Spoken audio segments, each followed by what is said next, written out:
Hi guys! I'm back again with another tutorial for the month of September. And if you've been to my classes in the last couple of weeks, we've really been working on planks.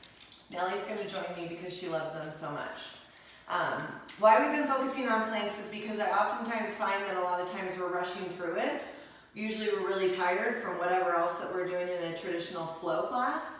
And so we're rushing into chaturanga or something else. So what I want to do today is just simply break down how to really make a good plank in the most of your time and help you to build some strength through the inner core as well as through the arms, even down through the legs if you're doing it correctly. Alright, so what we're going to do is we're going to find ourselves in a nice plank where our wrists are underneath our shoulders, maybe slightly back behind, and all we're going to do is come high up onto the toes.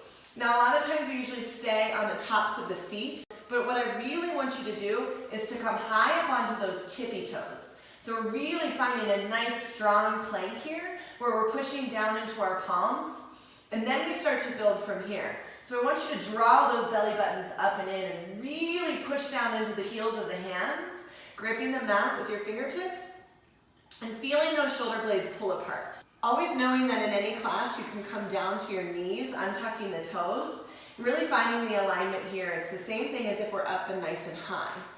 And again, we want to draw the belly button up and in and really round through those shoulders. So if I'm sitting upright, usually what we do is we extend our arms out, our shoulders drop down the back, and we don't really have any type of engagement here through the shoulders. So we really want to push them away.